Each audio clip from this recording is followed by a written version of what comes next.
Hello नमस्कार प्यारे विद्यार्थियों, आप सभी का इस YouTube चैनल पर स्वागत है। आज अपने कक्षा 8 विषय गणित का मॉडल पेपर तीसरा सॉल्व करते हैं। इससे पहले जो अपने मॉडल पेपर 1 और 2 किया है और एक आज ये तीसरा मॉडल पेपर, इन तीनों मॉडल पेपर्स के अंदर अपने जो मोस्ट इम्पॉर्टेंट क्वेश्चन थे, पूरी बुक का जो सार था, जो एग्ज़ाम में अपने को देखने को क्वेश्चन मिलेंगे, वो क्वेश्चन अपने यहाँ पे लिए गए हैं। वीडियो स्टार्ट करने से पहले एक छोटा सा निवेदन है कि अगर वीडियो को लाइक नहीं किया है तो वीडियो को लाइक ज़रूर कर दें। अगर आपको वीडियो अच्छा लगे पूरा वीडियो देखने के बाद तो चैनल को सब्सक्राइब कर देना। स्टार्ट करते हैं अपना पहला प्रश्न, जिसके अंदर लिखा है कि 1/2 व 1 के मध्य कुल कितनी परिमेय संख्या होंगी। तो चाहे कोई भी संख्या लिखा आए उन दो संख्याओं के बीच में अनंत परिमेय संख्या होती है। इसके अंदर अपने पीछे के मॉडल पेपर के अंदर जोजीय प्रतिलोम और गुणात्मक प्रतिलोम के बारे में भी देखा था इस प्रश्न के अंदर, और यहाँ पे तो जो मध्य की परिमेय संख्या वो पूछ सकता है। दूसरा प्रश्न है कि 81 को किस संख्या से विभाजित करने पर पूर्ण घन संख्या प्राप्त होगी। तो 81 को किस संख्या से विभाजित करने पर पूर्ण घन संख्या प्राप्त होगी। तो अपने 81 के पहले अभाज्य गुणनखंड कर लेंगे इस तरीके से। 81 के जब अपने अभाज्य गुणनखंड करते हैं तो हमने यहाँ पे देखा कि तीन संख्याओं का जो जोड़ा है वो एक पूरा बन गया, लेकिन लास्ट वाले तीन का जो जोड़ा है वो नहीं बन रहा। तो इस संख्या में लिखा है किस संख्या से विभाजित करने पर, या यूं लिखा जाए किस संख्या से भाग करने पर। तो जिन संख्याओं का युग्म या जोड़ा पूरा नहीं बनता उन संख्याओं का भाग देकर अपने उसको पूर्ण घन या पूर्ण वर्ग बना सकते हैं। पूर्ण यहाँ पे वर्ग बोला होता, फिर अपने दो दो संख्याओं के जोड़े बनाने हैं। पूर्ण घन लिखा है तो तीन तीन संख्याओं के जोड़े बनते हैं। तो यहाँ पे अपने को पता है कि 3 से भाग देने पर तो इसका आंसर क्या आ जाएगा, जो अपने को ऑप्शन में मिलेगा 2, 3, 4 जो भी है, तो उसमें 3 नंबर जो जिसमें लिखा होगा 3 से, तो वो अपना राइट आंसर होगा। तीसरे प्रश्न के अंदर 60 विद्यार्थियों में से 25% विद्यार्थी गणित में रुचि रखते हैं। तो गणित में रुचि नहीं रखने वाले विद्यार्थियों की संख्या बतानी है।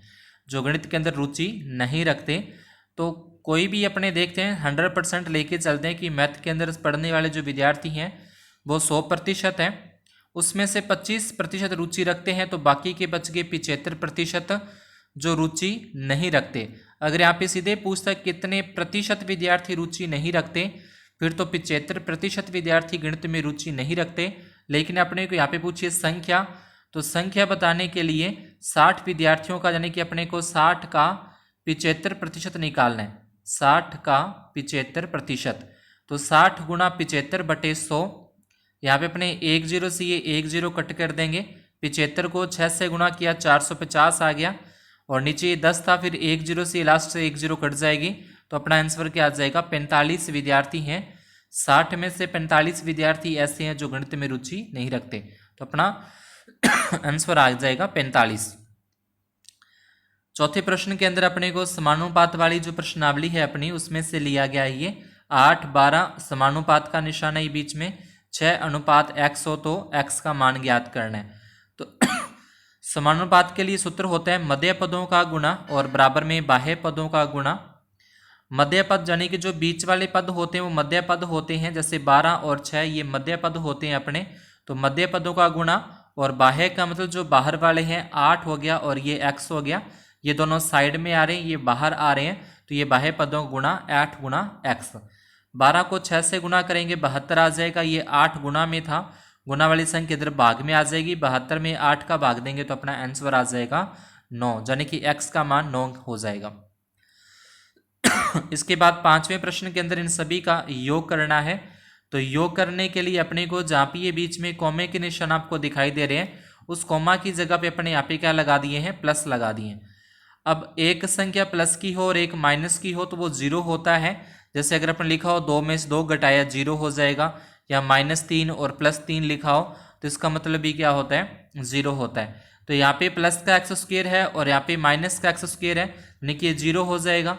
ये प्लस का ये माइनस का ये भी जीरो हो जाएगा, प्लस का जेड है ये माइनस का जेड है तो ये भी जीरो, तो इसलिए अपना आंसर क्या आ जाएगा, इसका जीरो आ जाएगा। इसके बाद फिर नेक्स्ट प्रश्न पॉइंट के अंदर अपने को यहाँ पे अपने को एक समांतर चतुर्भुज दे रखा है और चित्र के अंदर समांतर चतुर्भुज के अंदर अपने को BC का मान बताना है और DC का मान बताना है। तो BC जो साइड अपनी यहाँ पे देखेंगे, BC जो भुजा है समांतर चतुर्भुज में आमने सामने की भुजाओं की माप बराबर होती है। ये 4 सेंटीमीटर है तो ये भी 4 सेंटीमीटर होगा।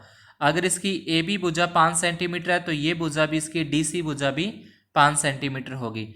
अगर इसका DB विकर्ण 7.7 है तो इसका AC जो विकर्ण होगा वो भी 7.7 सेंटीमीटर का होगा, क्योंकि समांतर चतुर्भुज की सम्मुख भुजाएं समान माप की होती हैं, बराबर माप की होती हैं। और अगर कोणों के बारे में पूछा जाए इसी तरीके से समांतर चतुर्भुज के अंदर अपने को बोल दे कि ये 60 डिग्री का कोण है या 80 डिग्री का कोण, इस तरीके से बोल दे और इसका ये सामने वाला कोण पूछे तो ये कोण भी 80 डिग्री का ही होगा, यानी कि सम्मुख कोण है वो भी बराबर होते हैं, सम्मुख भुजाएं भी बराबर होती हैं समांतर चतुर्भुज की। इसके बाद 7वें प्रश्न के अंदर वह सबसे छोटी संख्या ज्ञात कीजिए जिससे संख्या 132 को भाग देने पर भागफल एक पूर्ण घन प्राप्त हो जाए। तो पूर्ण घन प्राप्त हो जाए 192 है, सॉरी, तो 192 के पहले अपने इस तरीके से अभाज्य गुणनखंड करेंगे। 192 के अभाज्य गुणनखंड करने पर आ जाएगा 2 गुणा 2 गुणा 6 बार 2 आ रहे हैं और 1 बार 3 आ रहा है। इसने बोला है किस संख्या से भाग देने पर, ठीक है, किस संख्या से भाग देने पर तो भागफल एक पूर्ण घन संख्या प्राप्त हो जाएगा। तो अपने यहाँ देखा कि 3 का जोड़ा पूरा नहीं बन रहा है क्योंकि 3 अकेला ही है, तो लिख देंगे 192 को पूर्ण घन बनाने के लिए 3 से भाग देते हैं। जैसे पीछे भी अभी मैंने बताया था इसके घन की जगह पे वर्ग भी लिखा आ सकता है। तो वर्ग के अंदर अपने को 2-2 के जोड़े बनाने हैं, 2-2 के जोड़े बना के उसमें से जो एक्स्ट्रा संख्या बचती है उससे भाग दे देंगे। अगर गुणा करने के लिए लिखता है किस संख्या से गुणा किया जाए तो जिसका जोड़ा पूरा नहीं बन रहा उससे गुणा कर देंगे। जैसे कि इसी सवाल में यहाँ पे भाग की जगह पे लिखा जाता गुणा, तो फिर गुणा अपने 3 गुणा 3 यानी कि 2 बार 3 3 से गुणा करते, मतलब ये कि यहाँ पे लिखते 9 से गुणा करने पर ये पूर्ण घन बन जाएगी। 8वां है एक पदी का द्विपद के साथ गुणा करना है तो इसको अपने आपस में गुणा करना है। 7pq ये अपने को दे रखा है, 7pq का गुणा करना है p प्लस q के साथ। तो पहले 7pq का p के साथ जब गुणा करेंगे तो ये 7p की घात 2 और q हो जाएगा, और जब q से गुणा करेंगे तो 7pq स्क्वायर हो जाएगा। तो इस तरीके से अपने इनका गुणा करना है, पहले p के साथ और फिर q के साथ। 9वें प्रश्न में किसी समबहुभुज में अधिक से अधिक कितने अंश का बाह्य कोण संभव है। तो 360 डिग्री का जो कोण है वो संभव है, बाह्य कोण, ठीक है। बाह्य जो कोण है किसी समबहुभुज में अधिक से अधिक कितने अंश का बाह्य कोण संभव है। तो इसमें अपने को पूछ सकता है जो बाह्य कोणों का योग पूछ सकता है, 360 डिग्री होगा। और जैसे चतुर्भुज के चारों कोणों का योग 360 डिग्री होता है, त्रिभुज के तीनों कोणों का योग 180 डिग्री होता है। और किसी भी बहुभुज का अगर अपने अंत्य कोणों का निकालना है कि किसी बहुभुज के अंत्य कोणों का योग, तो इसके अंदर फिर अपने को एक सूत्र याद रखना है कि n-2 गुणा 180 डिग्री, ठीक है, n-2 गुणा 180 डिग्री होता है। अब n का मान यहाँ पे कोई भी कितनी भी भुजाएं हो सकती है। जैसे अपने को बोले कि अष्टभुज के अंत्य कोणों का योग, तो अष्ट का मतलब 8 माइनस 2 करेंगे और गुणा में 180, 8 में से 2 घटा दिए 6 गुणा 180 और 18 5 90 और 18 छिके 108 यानी कि 1080 आ जाएगा। तो अष्टभुज के अंत्य कोणों का योग 1080 होता है। नहीं कितनी भी भुजाओं का अगर अपने को अंत्य कोण का पूछता है तो n में से उतने 2 माइनस करके 180 से गुणा करना है। और अगर बाह्य कोणों का पूछता है तो बाह्य कोण चाहे कोई भी हो, अष्टभुज हो चाहे सप्तभुज हो, कोई कितनी भुजाओं वाला हो, उसका जो बाह्य कोणों का योग है वो 360 डिग्री होता है। 10वें के अंदर आकृति का क्षेत्रफल, तो ये आकृति एक त्रिभुज के आकार की है। तो त्रिभुज का क्षेत्रफल का सूत्र 1/2 आधार गुणा ऊंचाई, यानी कि 1/2 14 गुणा 7 इस तरीके से करके तो ये 2 के पहाड़े से कट कर देंगे, 2 एकम 2, 7 दूनी 14, 7 को 7 से गुना कर देंगे तो 49 वर्ग सेंटीमीटर आ जाएगा। और अगर इसका अपने को परिमाप पूछते हैं कि त्रिभुज का परिमाप निकालने के लिए बोलते हैं, तो परिमाप निकालने के लिए इन सभी भुजाओं को प्लस करना होता है, जो 9 + 14 + 11, ठीक है। तो ये जो भुजाएं हैं अपनी 9 + 11 + 14, इन भुजाओं को अगर अपने प्लस कर देंगे तो त्रिभुज का परिमाप आ जाएगा। तो अगर इसका अपने को परिमाप पूछते हैं तो 11 और 9 20, 30 और 34 सेंटीमीटर का क्या होगा, परिमाप होगा। तो इस तरीके से किसी भी आकृति का, चाहे वो आयत के आकार की पूछ सकता है अपने से, वो वर्ग के आकार की पूछ सकता है, तो आयत के परिमाप का सूत्र और आयत के क्षेत्रफल का सूत्र, वर्ग के परिमाप का सूत्र और वर्ग के क्षेत्रफल का सूत्र अपने को याद होना चाहिए। 10वें प्रश्न में कोई भी इनमें से पूछ लेगा। 11वां है, एक पासे को फेंकने पर विषम अंक आने की प्रायिकता। तो अपने को पता है कि जो पासा होता है, पासे पर जो 1 से लेकर 6 तक अंक है वो अंकित तो होते हैं। इसमें से अपने को विषम अंक का पूछा है तो विषम होते हैं जिसमें 2 का भाग पूरा पूरा नहीं जाता, उनको अपने विषम अंक बोलते हैं। तो इसमें एक तो 1 हो जाएगी, एक 3 हो जाएगी, एक 5 हो जाएगी, ये क्या है, विषम अंक है। प्रायिकता निकालनी है तो प्रायिकता का सूत्र अनुकूल परिणाम बटे में कुल परिणाम होते हैं। अनुकूल मतलब जितने अपने को ये अनुकूल परिणाम है, 1 3 5 टोटल 3 हो गए, और कुल परिणाम सारी जो संख्या है वो 6, तो कुल परिणाम 6।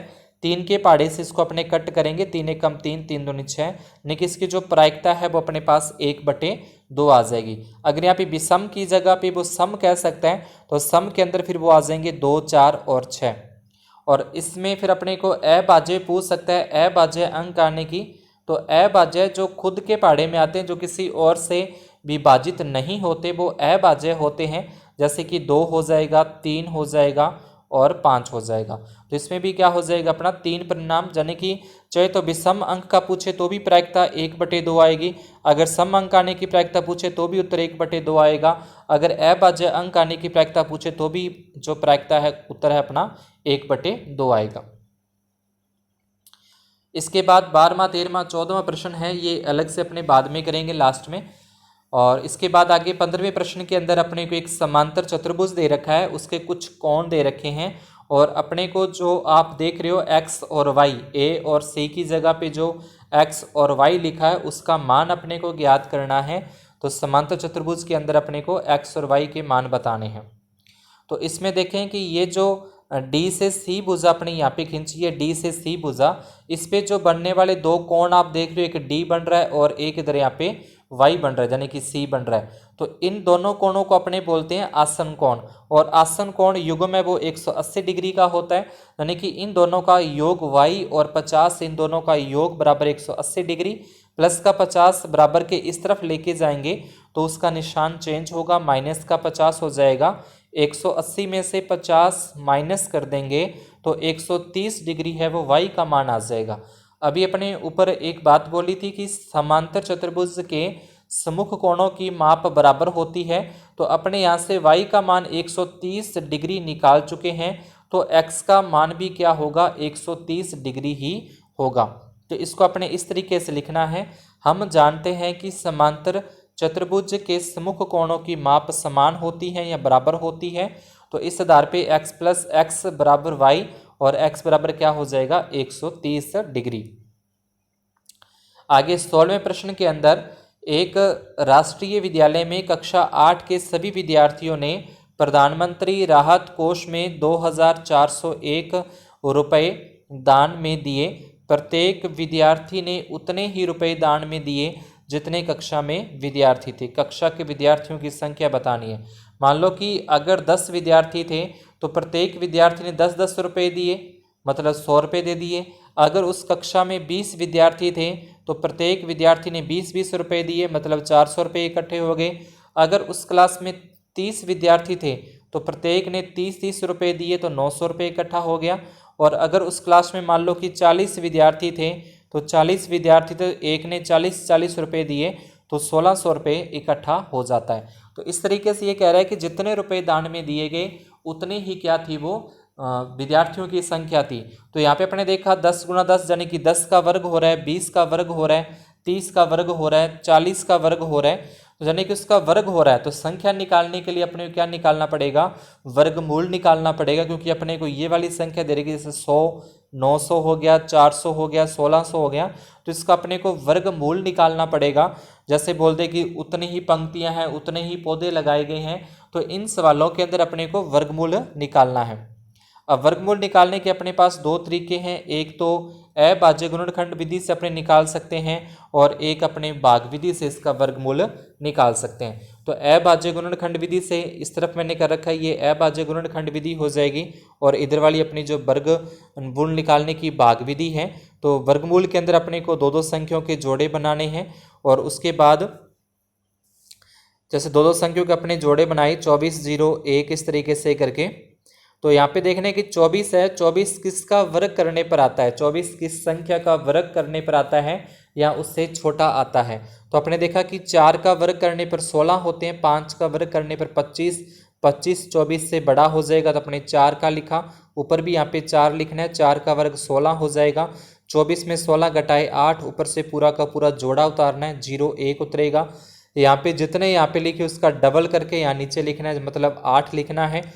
अब 8 के साथ जो भी संख्या अपने यहाँ पे लेंगे, अगर मैंने 8 के साथ 2 लिखना चाहा तो इसको 2 से ही गुना करना पड़ेगा, यानी कि 2 को 2 से गुना करेंगे 4, 8 को 2 से गुना करेंगे 16, और उसके बाद अगर यहाँ पे मैंने 8 के साथ अगर यहाँ पे 6 लेना चाहा तो इसको 6 से ही गुना करना पड़ेगा, यानी कि जो संख्या लिखनी है उसी के साथ गुना करनी है।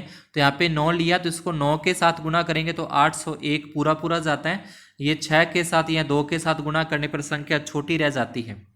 तो अपना वर्गमूल क्या आ जाएगा, 49 आ जाएगा, यानी कि उस कक्षा के अंदर 49 विद्यार्थी थे और 49 विद्यार्थियों ने, प्रत्येक विद्यार्थी ने 49 रुपये ही प्रधानमंत्री राहत कोष के अंदर दान में दिए। फिर 17वां घातांक के नियमों का प्रयोग करते हुए इनको हल करना है, इनका मान बताना है। तो जिसके ऊपर भी घात 0 लगी होती है, जैसे ये सवाल दे रखा है अपने को, इसके ऊपर घात 0 लगी है, तो जिसके ऊपर भी घात 0 लगी हो उसका उत्तर 1 होता है। सेकंड प्रश्न के अंदर अपने को ऊपर घात माइनस में दे रखी है, ऋणात्मक दे रखी है, इस घात को प्लस का करने के लिए जो अपने को सवाल दे रखा है भिन्न दे रखी है, तो उसको उल्टा करेंगे, अंश को हर कर देंगे और हर वाले को अंश में लिख देंगे, और उसके बाद ऊपर 2 घात है वो प्लस की हो जाएगी। 2 घात होने का मतलब उसको 2 बार लिखना है गुणा में, 3 को 3 से गुणा करेंगे 9, 2 को 2 से गुणा करेंगे 4, तो इसका अपना उत्तर क्या आ जाएगा, 9/4 अपना इसका आंसर है। उस 18वें प्रश्न के अंदर माइनस के 2/5 और 1/2 के मध्य 10 परिमेय संख्याएं ज्ञात करनी है। तो सबसे पहले परिमेय संख्या ज्ञात करने से पहले इन दोनों के जो हर हैं 5 और 2, दोनों के हरों को अपने क्या करना है, एक जैसा करना है। तो दोनों के हरों को एक जैसा करने के लिए, जैसे 5 को मैंने 4 से गुणा किया 20 आ गया, और 2 को अगर 10 से गुणा करें तो ये भी क्या आ जाएगा 20। ऐसी कोई भी संख्या आप ले सकते हो, कोई भी संख्या ऐसी ले सकते हो, लेकिन शर्त क्या है कि दोनों के हर समान हो जाने चाहिए, एक जैसे हो जाने चाहिए। आप कितनी भी बड़ी या छोटी संख्या ले सकते हैं। अब अपने पास क्या बन गया, माइनस के 8/20 और दूसरी संख्या आ गई 10/20। अब इसके बीच में जितनी भी संख्याएं आती हैं, जैसे 10 9 आता है, 8 आता है, 7 आता है, 6 आता है, 5, या -8 से पहले -7 आता है, -6, -5, -4, -3, -2, -1, 0, 1/20, 2/20, 3/20, 4/20। तो अपने कितनी भी संख्या लिख सकते हैं, लेकिन प्रश्न में अपने को सिर्फ 10 संख्या ही पूछी गई हैं। इसके बाद नेक्स्ट प्रश्न 19वां, जिसमें बोला है कि एक वस्तु का मूल्य है, जो एक वस्तु का मूल्य 15,500 रुपये है, 450 रुपये उसकी मरम्मत पर खर्च किए गए, यदि उसे 15% लाभ पर बेचा जाता है तो उसका विक्रय मूल्य ज्ञात कीजिए। तो एक वस्तु कोई अपने बाजार से लेके आई, 15,500 की अपने वहाँ से खरीदी, रास्ते में आते मान लो कि अपने को उसको कुछ मरम्मत करानी है, कोई बस उसके अंदर कैसे कोई मशीन है जो सही तरीके से काम नहीं कर रही, उसको अपने सही करवाने के जो 450 रुपये मरम्मत के लगे, तो वो भी अपनी तरफ से ही लगे, तो जो वो वस्तु अपने लेके आए थे वो अपने को 15,950 रुपये के अंदर पड़ जाएगी। यानी कि वस्तु का जो मूल्य है, क्रय मूल्य जितना उसको वास्तव में खरीदा 15,950 रुपये, लाभ हो रहा है 15% का, अपने को विक्रय मूल्य निकालना है। तो विक्रय मूल्य निकालने का सूत्र है क्रय मूल्य गुना 100 प्लस लाभ बटे में 100। तो ये क्रय मूल्य अपना आ जाएगा 15,500, 100 का 100, लाभ 15 हो रहा है बटे में 100, एक जीरो से ये एक जीरो कट जाएगी। 1595 यानी कि 1595 को 115 से गुना करेंगे तो 18,342.50 रुपये इसका क्या आ जाएगा, विक्रय मूल्य आ जाएगा। आप चाहो तो इसको इस तरीके से भी पहले अकेला अपने लाभ निकाल सकते हैं, अकेला लाभ निकाल के बाद में प्लस कर सकते हैं। तो लाभ का सूत्र हो जाएगा क्रय मूल्य गुना लाभ बटे 100। तो क्रय मूल्य तो है 15,950 गुना में लाभ हो रहा है 15 और बटे में 100, ये जीरो से जीरो कट कर देंगे। 1595 को 15 से गुना करके 10 का भाग दे देंगे तो वो अपना क्या आ जाएगा, लाभ आ जाएगा। और वो लाभ बाद में अपने क्रय मूल्य में प्लस कर देंगे। जो क्रय मूल्य है 15,950 में प्लस करेंगे तो अपना आंसर आ जाएगा 18,342.50। उसके बाद 20वां है 8 के 3 लगातार गुणजों का योग 888 है। 8 के जैसे 5 के 4 के 3 लगातार गुणजों का कैसे बोल सकते हैं, सीधे ही बोल सकते हैं 3 लगातार गुणजों का। तो यहाँ पे अपने को 8 के 3 लगातार गुणजों का योग 888 है। गुणजों को याद कीजिए। तो सबसे पहले लिखा जाएगा माना कि 3 लगातार गुणज है, तो ये 3 लगातार गुणज हो जाएंगे अपने x +1 x +2। प्रश्न के अंदर चाहे किसी के भी गुणज लिखा हो, अगर लिखा है गुणज लिखा हुआ है तो गुणज अपने पहले x +1 x +2 लेंगे। अब 8 के बोला है तो इन सभी को 8 के साथ गुणा कर देंगे। इन सभी को 8 के साथ, इसको भी 8 से गुणा, इसको भी 8 से गुणा और इसको भी 8 के साथ गुणा। अगर बोलता है कि 7 के 3 लगातार गुणज हैं तो फिर 7 से गुणा कर देंगे। अगर बोलता है कि इनको 2 3 4 के साथ गुणा करो, 2 3 और 4 के साथ, तो पहले वाले को 2 के साथ गुणा करना है, इसको 3 के साथ गुणा और इसको 4 के साथ गुणा। तो गुणा करके अपना आ जाएगा ये, जैसे 8 को x के साथ गुणा किया 8x, 8 को x से गुणा किया और 8 एकम 8, फिर इसको करेंगे जब तो 8x और 8 दूनी 16, ये इसके गुणज आ जाएंगे। योग 888 दे रखा है, इन सभी को कर देंगे प्लस और बराबर में 888, 8x और ये 8x 16 और ये 8x 24x हो जाएंगे।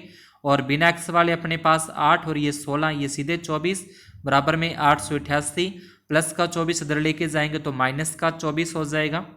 888 में से 24 माइनस करेंगे तो 864, 864 और ये 24 गुना में थे वो इसके भाग में आ जाएंगे। 864 में 24 का भाग देंगे तो अपना आंसर है वो x का जो मान है वो आ जाएगा 36 आ जाएगा। और इसके बाद गुणज ज्ञात करने हैं अपने को इसके।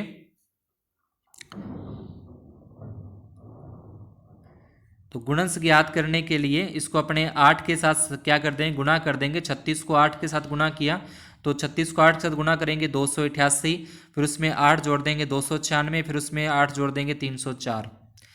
इस तरीके से आ जाएगा। फिर 21वां प्रश्न है एक बार एक स्थान तक पहुंचने में 60 किलोमीटर प्रति घंटा की कार, यानी कि कार से जा रहा है तो 60 किलोमीटर प्रति घंटा की चाल से 2 घंटे का समय लेती है। अगर कार की स्पीड 80 किलोमीटर प्रति घंटा की चाल से उस कार को कितना समय लगेगा। तो ये अपना 13वीं प्रश्नावली में से प्रतिलोम अनुपात और सीधा अनुपात उसमें से है। तो पहले एक तो चाल और एक समय। चाल अपने को दे रखी है 60 किलोमीटर, समय दे रखा है 2 घंटे। चाल फिर हो जाएगी 80 किलोमीटर प्रति घंटा, समय अपने को ज्ञात करना है। तो जब उसकी चाल के अंदर वृद्धि हो रही है, यहाँ पे देखा कि चाल में क्या हो रही है, इसकी वृद्धि हो रही है, तो उसके बाद समय के अंदर क्या हो जाएगा, समय के अंदर कमी होगी क्योंकि स्पीड बढ़ा दी गई है कार की तो समय कम लगेगा। तो ये प्रतिलोम अनुपात है, इसमें लिखा जाएगा ये प्रतिलोम अनुपात है। प्रतिलोम अनुपात के अंदर अपने इसको गुना में लिखा जाता है 60 गुना में 2, यानी कि इन दोनों का गुना 60 गुना 2 और इन दोनों का गुना 80 गुना x। तो x का उत्तर निकालना है अपने को। तो ये साथ में जो 80 गुना में थे वो भाग में चले जाएंगे, 0 से ये 0 कट जाएगा। 12 में 8 का भाग देंगे तो 1.5 घंटे, या यूं कह लें कि 1 घंटा 30 मिनट का समय लगेगा। इसके बाद 22वें प्रश्न के अंदर अपने को इस तरीके का एक अष्टभुज अपने को यहाँ पे दे रखा है। तो इस अष्टभुज का अपने क्या करना है, क्षेत्रफल निकालना है कि इस अष्टभुज का क्षेत्रफल क्या होगा। तो ये आप जो ऊपर वाली एक तो आकृति है और एक ये नीचे वाली जो आकृति है, ये दोनों की दोनों समलंब की आकार की है, इन दोनों को बोलते हैं समलंब। और ये जो बीच में आप आकृति दे रखी हो, इस तरीके की जो आकृति दे रखी है बीच में, ये एक आयताकार आकृति है। आयत की लंबाई दे रखी है और आयत की चौड़ाई दे रखी है। तो इनका क्षेत्रफल निकालना है, तो पहले अपने आयत का क्षेत्रफल निकाल लेते हैं, ए बी सी और डी। यानी कि पहले तो आयत का क्षेत्रफल निकाला जाएगा, लंबाई गुना चौड़ाई, लंबाई 11 है, चौड़ाई 5 है, तो ये हो जाएगा 55। और उसके बाद समलंब का क्षेत्रफल 1/2 समांतर भुजाओं का योग गुणा उनके बीच की दूरी। तो ये समांतर भुजाएं, एक तो इसकी 11 होगी, एक समांतर भुजा इसकी 5 होगी, और बीच की जो ऊंचाई है वो 4 हो जाएगी। जो एक समलंब का क्षेत्रफल आएगा उतना ही इस दूसरे समलंब का क्षेत्रफल आएगा। दोबारा रिपीट करते हैं कि पहले आयत का क्षेत्रफल निकालना है। ए बी सी डी जो बीच में आयत आपको दिखाई दे रहा है, आयत का होता है लंबाई गुना चौड़ाई, यानी कि लंबाई 11 है, चौड़ाई 5 है, 11 5 55 हो जाएगा। उसके बाद ऊपर आपको जो समलंब दिखाई दे रहा है, तो उस समलंब का क्षेत्रफल अपने को निकालना है। इस तरीके का अगर के ऊपर समलंब बना है, तो ये अपने 11 है, ये 5 है, ये दोनों समांतर भुजाएं हो जाएंगी, और बीच में जो ऊंचाई दे रखी है वो 4 दे रखी है। तो समलंब का होता है 1/2 समांतर भुजाओं का योग गुणा उनके बीच की दूरी। तो ये दोनों के सूत्र लगा देने हैं। आयत का क्षेत्रफल निकालेंगे, लंबाई गुना चौड़ाई, 11 5 55 हो जाएगा।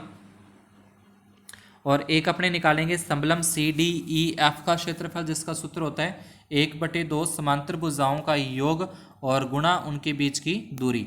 तो ये भी आपको जैसे बताया कि समांतर भुजाओं का योग 11 + 5 हो जाएगा, और गुणा में ऊंचाई 4 है, 11 और 5 जोड़ेंगे 16 गुणा 4, 16, और ये 2 के पाड़े से कट कर सकते हैं, 2 दूनी 4, 16 को 2 से गुणा करेंगे 32, यानी कि एक समलंब का क्षेत्रफल 32 वर्ग मीटर है, तो दूसरे समलंब का क्षेत्रफल भी 32 वर्ग मीटर होगा। और पूरे का क्षेत्रफल निकालना है, तो इन तीनों को प्लस कर देना, यानी कि 55 जो आयत का आया था, दोनों समलंब का 32 32, तो तीनों को प्लस करेंगे 119 वर्ग मीटर इसका क्षेत्रफल आ जाएगा। इसके बाद अथवा में दे रखा है, घनाभाकार कमरे की आंतरिक माप दे रखी है। घनाभ के आकार का कमरा, जिसकी लंबाई हो जाएगी, ये इसकी चौड़ाई हो जाएगी और इसकी ऊंचाई हो जाएगी। इसकी चारों दीवारों का क्षेत्रफल निकालना है, तो इसकी चारों दीवारों का क्षेत्रफल बोल सकते हैं, या बोल दे कि चारों दीवारों पर सफ़ेदी कराना है, उसका क्षेत्रफल बोल दे। तो पहले अपने लिखेंगे, लंबाई दे रखी है 12 मीटर, चौड़ाई दे रखी है 18 मीटर, ऊंचाई दे रखी है 4 मीटर।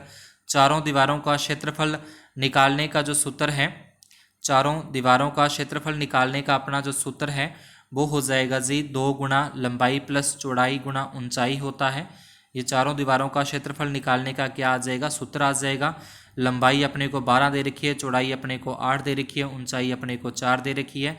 12 और 8 जोड़ेंगे 20 गुणा 4, इन तीनों का गुणा कर देंगे तो 160 वर्ग मीटर है वो घनाभाकार कमरे का क्या आ जाएगा, आंतरिक माप आ जाएगा। इसके बाद इसी के अंदर दूसरा पॉइंट अपने से पूछा है, जिसमें बोला है कि बेलन की त्रिज्या 7 सेंटीमीटर और ऊंचाई 15 सेंटीमीटर है, तो बेलन का कुल पृष्ठीय क्षेत्रफल निकालना है। तो इसमें अपने को लिखा जाएगा, बेलन की त्रिज्या 7 सेंटीमीटर, बेलन की ऊंचाई 15 सेंटीमीटर, बेलन का कुल पृष्ठीय, या कुल की जगह पे संपूर्ण पृष्ठीय लिखा आ सकता है। बेलन का कुल पृष्ठीय संपूर्ण पृष्ठीय का सूत्र आ जाएगा 2 पाई आर, आर प्लस एच, 2 गुणा पाई का मान 22/7 गुणा आर का मान 7 और आर प्लस एच, यानी कि 15 और 7 को जोड़ेंगे 22 आ जाएगा। ये 7 से ये 7 कट जाएगा, 22 का 2 के साथ गुणा किया 44। अब 44 और 22 को जो अपने गुणा करेंगे तो इस बेलन का संपूर्ण पृष्ठीय क्षेत्रफल 968 वर्ग सेंटीमीटर आ जाएगा। 23वें के अंदर अपने को व्यंजकों के गुणनखंड निकालने हैं, कोई भी दो। तो इसके अपने को पहला पॉइंट दे रखा है 9x² y² माइनस 16। 9 को अपने 3 का वर्ग लिख सकते हैं, 9 को अपने 3 का वर्ग लिखा जा सकता है, तो इसलिए इसको अपने 3 का वर्ग लिखा।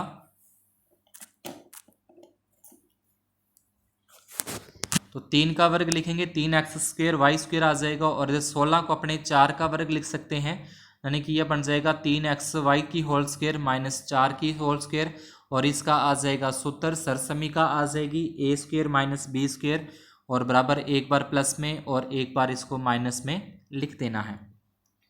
सेकंड पॉइंट है 25a² minus 4b² plus 28bc और माइनस के 49c। तो 25 को अपने 5 का वर्ग लिखेंगे, इसको कोष्टक के अंदर ही लिख दिया, बाहर माइनस कॉमन निकालने से अंदर के जो निशान है ये प्लस का निशान है माइनस का हो जाएगा, ये माइनस का वाला वो प्लस का हो जाएगा, क्योंकि अपने बाहर माइनस निकाला है। यहाँ पे बाहर किसका निशान है, माइनस का है। अब इस 4 को अपने 2 का वर्ग लिख सकते हैं, 49 को अपने 7 का वर्ग लिख सकते हैं। तो इसमें ये सरसमी लग जाएगी a square minus 2ab plus b square. तो ये ए स्क्वेयर हो गया, ये बी स्क्वेयर हो गया और बीच में 2ab हो गए। तो इसके आधार पर क्या बनेगा, a माइनस बी की होल स्क्वेयर बन जाएगी। क्या बन जाएगा, a माइनस बी की होल स्क्वेयर। तो इसके बाद यहाँ पे इसका पुनः वापिस इसकी बन जाएगी सरसमीका ए स्क्वेयर माइनस बी स्क्वेयर, एक बार प्लस में और एक बार माइनस में इसको लिख देना है। 24वां प्रश्न अपना रचना से संबंधित आएगा और 25वें के अंदर अपने को ग्राफ बनाना है। ग्राफ के अंदर अपने को दे रखा है समय घंटों में और दूरी किलोमीटर के अंदर। तो यहाँ पे देखें अपने ग्राफ के अंदर ही जो सारणी दे रखी है उसी में देख लें कि 3-3 का अंतर चल रहा है और इधर 15-15 का अंतर चल रहा है। तो एक साइड में अपने क्या रखना है, एक साइड के अंदर तो अपने को समय लिखना है। जैसे यहाँ पे तो अपने लिख देंगे समय है और इधर आ जाएगी दूरी। वो आपकी इच्छा है कि आप चाहो तो समय को इधर लिख सकते हो और दूरी को इधर लिख सकते हो। जरूरी नहीं है कि समय नीचे लिखना है और दूरी उधर लिखनी है, आपको जैसे उचित लगे। दोनों में से एक अक्ष पे तो अपने को दूरी लिखनी है और एक अक्ष पे अपने को समय लिखना है, यानी एक्स अक्ष और वाई अक्ष होते हैं। उसके बाद जितने जितने का अंतर देते हुए, जैसे अपने 3-3 का अंतर देख के लिखा है ये, और ये 15-15 का अंतर दे के लिखा है, तो यहाँ लिखा जाएगा पैमाना। ये लिखना जरूरी है। एक्स अक्ष पर एक बड़ा खाना बराबर 3 इकाई, वाई अक्ष पर एक बड़ा खाना बराबर 15 इकाई। देखिए एक्स अक्ष पे 3-3 का अंतर है 3 इकाई और वाई अक्ष पे 15-15 का अंतर है तो 15 इकाई। उसके बाद इस तरीके से अपने को ग्राफ ये बनाना है। ग्राफ में देखें अपने यहाँ पे कि 3 पे कितने होने चाहिए, 3 घंटे में 15 किलोमीटर। तो ये देखो यहाँ पे 3 की सीध में और इधर 15 की सीध में। फिर 6 घंटे में 30 हो जाएगा, 6 घंटे में 30। फिर 9 घंटे में 45, तो 9 घंटे में 45। 12 घंटे में 60 है। तो इन दोनों की सीध में करते हुए अपने बिंदु लगाने हैं। तो ये क्या है, एक रेखिक आलेख बनता है। प्रश्न में पूछा है क्या ये रेखिक आलेख है, तो ये रेखिक आलेख है।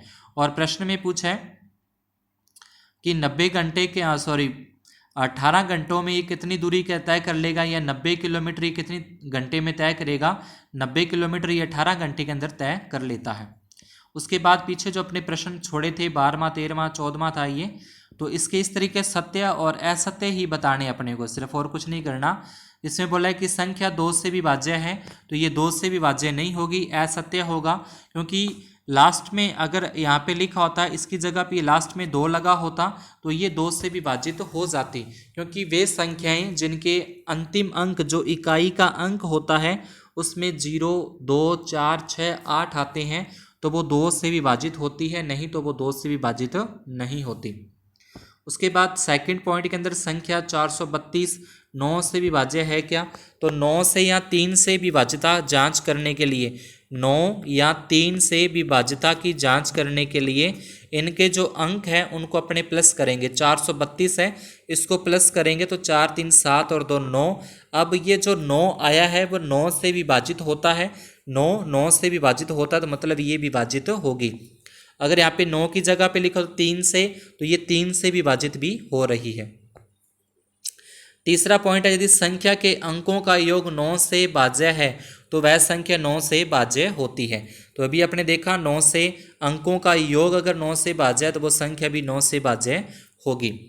चौथा पॉइंट है, यदि 3 अंकों की संख्या 24x 9 से विभाज्य है, x का मान 3 हो सकता है। तो पहले अपने को लिखें इसको 24 को 2 + 4 + x। तो इस x की जगह पे अपने को उसने दे रखा है 3, तो x की जगह पे अपने क्या लिखेंगे, x की जगह लिख देंगे 3। इनको जोड़ें तो इसका जोड़ करने पर आता है 9, 9 का भाग 9 के अंदर जाता है, तो ये भी क्या हो जाएगा, सत्य हो जाएगा। उसके बाद 13वें प्रश्न के अंदर अपने को 13वें प्रश्न में बोला है कि प्रत्येक ठोस के संगत सामने से दृश्य और ऊपर से दृश्य की पहचान कर नीचे रिक्त स्थानों में सामने से दृश्य या ऊपर से दृश्य में उपयुक्त लिखना है। तो ये जो अपना दे रखा है पहले दृश्य में, तो ये पहले दृश्य में अपने को इस दवात को अगर ऊपर से देखेंगे तो ऐसा दिखाई देगा, तो इसमें लिखेंगे ऊपर से दृश्य, तो इसमें लिखा जाएगा ऊपर से दृश्य। और ये जो सामने से देखने पर ऐसा दिखाई देगा तो उसमें लिखा जाएगा सामने से दृश्य।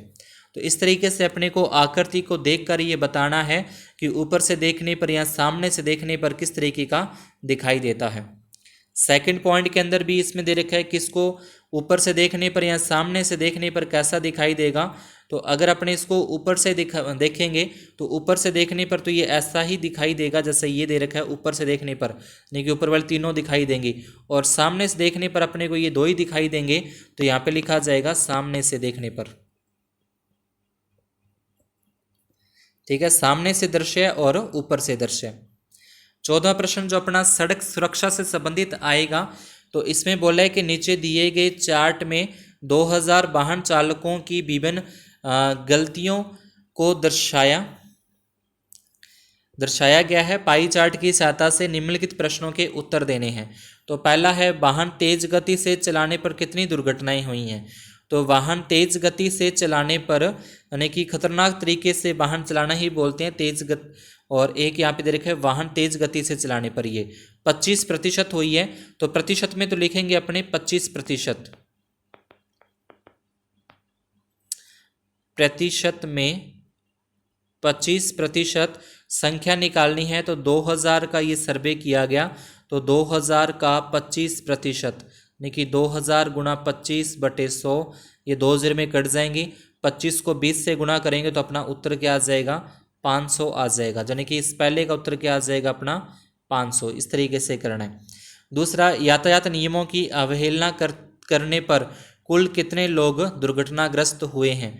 तो यातायात नियमों की अवहेलना करने पर 15.4% लोग क्या हुए हैं, दुर्घटनाग्रस्त हुए हैं। इसका भी अगर अपने प्रतिशत में प्रतिशत दे रखा है 15.4%, संख्या निकालें तो वही तरीका है 2000 का 15.4% और बटे में 100। ये पॉइंट खत्म करेंगे, बटे में 1 0 और आ जाएगी, ये 0 कट जाएगी, ये 0 कट जाएगी, ये 0 कट जाएगी। 154 को अगर अपने 2 के साथ गुणा किया जाए तो 308 आ जाएंगे, यानी कि इसका उत्तर तो आ जाएगा 308 आ गया था, इसका उत्तर अपना 500 आ गया था। तो इस तरीके से अपने को जो संख्या यहाँ पे दे रखी होगी उसका यहाँ पे पाई चार्ट में अपने को प्रतिशत दे रखा है, उसका प्रतिशत निकाल के जो आंसर आता है वो अपने को लिख देना है। तो ये था अपना कक्षा 8 विषय गणित का मॉडल पेपर। अगर आपको मॉडल पेपर अच्छा लगा हो, समझ में आ गया हो, तो वीडियो को लाइक ज़रूर करें, और अभी तक अगर आपने चैनल को सब्सक्राइब नहीं किया है तो चैनल को सब्सक्राइब करें। अपने सहपाठियों के अंदर वीडियो को शेयर करना न भूलें। बेल आइकन को ऑल पर सेट कर दें ताकि जैसे ही कोई नेक्स्ट वीडियो अपलोड होती है उसका नोटिफिकेशन आपको मिलता रहे। धन्यवाद, शुभ दिन।